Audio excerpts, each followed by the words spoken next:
I'm going to try my best to give you guys as many tips and tricks as I can for flying the jets in Battlefield 2042. I think they're widely considered to be quite underpowered, difficult to get kills with, despite the flight controls being much easier this time around, surprisingly easy to crash. So hopefully these tips will help you get a few kills and unlock some of those new weapons for both the US F-35 and the Russian Su-57. Okay, first things first, keybindings, sensitivities and settings. First of all, head into display and the minimap and turn your map view distance for air vehicles up to the max, which is 300. This will allow you to see enemy jets and helis incoming much sooner. Then head into mouse and keyboard and go to vehicle. Now obviously, if you're playing on console, you're going to configure these settings in controller. For me, I play on mouse and keyboard with a 1600 DPI, and I find that 20% vehicle sense works well, but you might want to play around with that depending on what you prefer. Transport vehicle free look sensitivity. I would have thought that this might increase the free look sensitivity in first person mode in jets as well, but for me, turning this up to 200 does absolutely nothing, and honestly, the default speed is slow as hell, so DICE need to look into that. Invert vertical look for aircraft. I have this on, but it's personal preference. Aircraft control sensitivity I keep at the default of 70. I find that's enough for me, but you can mess around with this slider if you want to increase or decrease only your aircraft sense as opposed to your overall vehicle sense. Vehicle mouse and zoom ratios, you want to keep these both set to 100, and uniform soldier aiming is personal preference, but I prefer to have that on. Right, onto the key bindings. Make sure you're in the pilot section for this one. I like to set pitch up to spacebar and pitch down to left alt, so that you don't have to drag your mouse across the pad constantly. Now you'll notice these are reversed here, and I think that's a bug because of the inverted control scheme that I use. So if you use inverted as well, you'll actually have to set spacebar to pitch down and left alt to pitch up, and then they'll actually be reversed. It's kind of confusing, but the best way to know is just to try both. But when you press spacebar, you want it to pitch up towards the sky. Enter and exit vehicle I like to set as B. The E key is just too close to everything else and you can hit it by accident. I set full map to tab instead of the M key, and then I stick the scoreboard, if you can even call it that, on the M key instead. Next, I bind the zoom to the middle mouse button. It comes on the right mouse button as default, but for me, I'm so used to using right click as rear view camera that I prefer to switch those two around. So I bind rear view camera to right click and zoom to middle click. Whilst we're on the topic of zoom, depending on if you have your ADS FOV to scale or not, will actually depend on whether zoom will work in first person. I set my ADS to scale to an FOV of 86, so unfortunately the zoom in first person doesn't do anything for me, in which case you will have to rely on third person zoom. But if you don't use ADS to scale, you should be able to zoom in first person as well. Now for those of you looking for a jet camera roll button, for some bizarre reason it is missing from 2042. So that's the option that stops the camera from rolling left and right with your jet that we had in previous games, and hopefully DICE will add this in later on. Okay, so let's get into some gameplay. First, we'll cover fighting enemy jets and helis, since these will be your main threats, and then we'll move on to how to avoid lock-ons, and finally finish up with killing those juicy ground targets like tanks and infantry. So first off, when you spawn in, don't fly straight across the battlefield towards the enemy team, because chances are you'll be the first one to reach them, you'll get instantly locked on and killed. Instead, use the zoom camera to check how many enemy helis or jets have spawned. They both share the same spawn token, and these are going to be the vehicles with lock-ons equipped as the starting weapon, and therefore you'll want to take them out first. The good news is that there are hardly ever many enemy jets because everybody finds them so useless. So when it comes to dogfighting jets, honestly, it's pretty easy to just use the AA missiles, but once you unlock them, you'll have the air-to-ground missiles equipped as your secondary, so you'll need to know how to use the cannons too. So just like in other Battlefield titles, you'll have to lead your target based on distance, but honestly, the turning speed of the jet is so slow now that you barely have to lead them at all.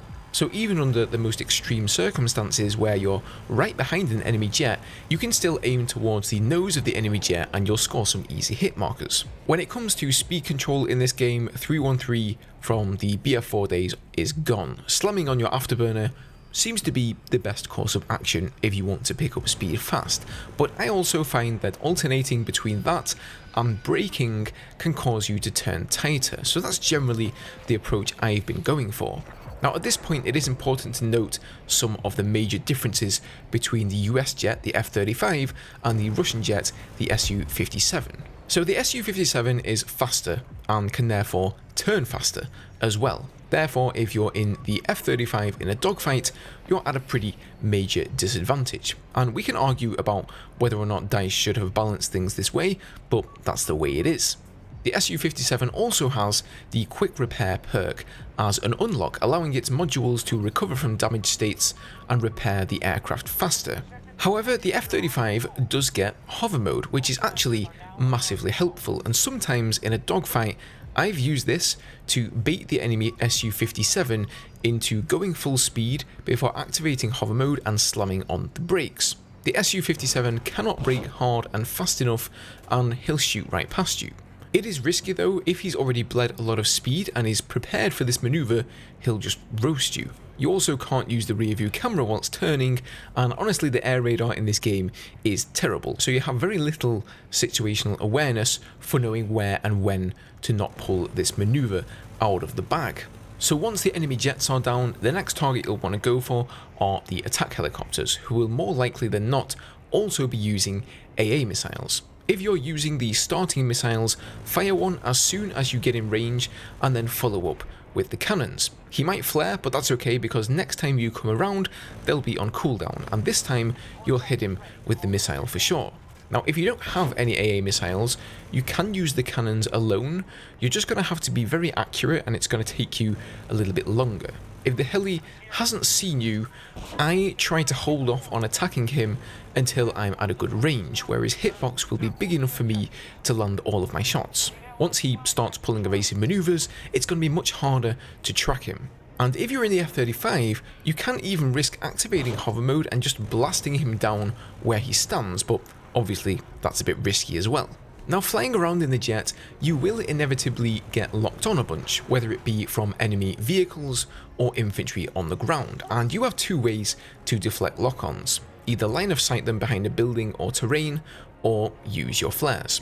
When using flares, I would wait until the missile is almost connecting and then try and flare at the last second. Don't flare too early before the missile has even launched, and if your flares are on cooldown, just stay away from the battlefield. The maps are pretty big, and with the exception of an enemy jet, you can pretty much outrun anyone. I know it's really boring to just, wait for your flare cooldown before re-engaging, but without them, you'll die super fast. So a couple of details on how the flares actually work. If you fire an AA missile at somebody and they flare, once their flares are spent, that missile can actually reacquire a lock and hit the target. I don't know if this is intended or a bug, but I've even reacquired locks without having the AA missile selected. So if you flare a missile and then you randomly get hit afterwards, that's probably what happened. This is another reason you want to flee the area to get as far away from that missile as you can. And the second thing is that whilst dogfighting, enemy jets can get a lock on you from insane angles. Like, you don't even need to be visible on their screen and they'll still be able to lock you on. It's actually absurd. Alright, so hopefully by this point you can take out enemy jets and helis and keep yourself alive from enemy lock-ons. And now you need something to do with your downtime between keeping the air superiority. So let's talk strafing infantry. So contrary to popular belief, you can kill infantry with the 25mm cannons, but the spread on them is absolutely wild and out of control. The best way I've found of aiming is to pick a target area, zoom in with third person, wait until you're close enough, and then slow down and aim a little above where you want to hit, because the cannons are actually shooting too low ever since the beta, and DICE might fix this at some point. If you get lucky, you might get a kill. If these things do connect with infantry, they actually do a ton of damage, but it doesn't matter how perfect your aim is, the spread on these things is just so great that you might miss every single shot. So, don't get yourself down if you keep missing. It might just be down to the spread and not necessarily your aim. Now, in the Su-57, you've got limited airtime with each strafe, right? But with the F-35, you can activate hover mode and sort of linger around strafing the infantry. This is especially good for rooftops on top of skyscrapers and things like that. So this is a valid tactic, but just know that you'll be open season for RPGs, AA missiles, being sniped out, you name it. If you get locked on and you have to flare whilst you're hovering, that's your cue to cancel hover mode and get the hell out of there. If you hang around any longer, believe me, you're going to be dead pretty soon. And finally, let's talk about weapons. So for primary weapons, there is another option. There is the 30mm cannon, but that is actually the last unlock and I don't have it right now. So I'll probably make a separate video once I've done some testing with that. Your main choice, however, is going to come down to regular AA missiles, the air-to-ground missile, or the radar missiles, which are dumbfire and acquire a lock on air vehicles all by themselves. I think the best option here, once you get good enough with the cannons, is going to be the AGM, because it's the only one that allows you to damage ground vehicles, and it's actually pretty powerful. It takes 4 of these to kill a tank, and you can fire 2 in a single pass. Or of course, you can 2-shot jeeps, hovercraft, and other lighter vehicles with them. Who doesn't like a spot of hovercraft hunting, eh? So there's not much to be said about the actual tactic for using these, just strafe the ground like you would for killing infantry, only switch to your AGM and target the ground vehicle. Keep spamming click until you've fired both of them and then pull up at the last second. Be wary though, you will need to slow your jet down a significant amount to be able to launch both of them, otherwise you will risk crashing into the ground.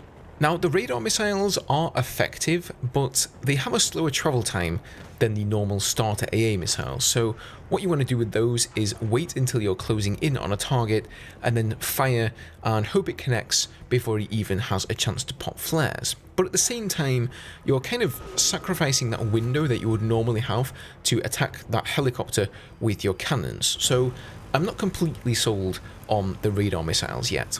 Okay. That's it, guys. There is more I could go into, but I don't want this to get any longer than it already is. If you've got any questions, you can ask them down below, or you can head into the Discord, or catch me over on my Twitch stream and talk to me there. Links to both of those are down below. Let me know how you get on with the jets. Thanks for watching, and good luck.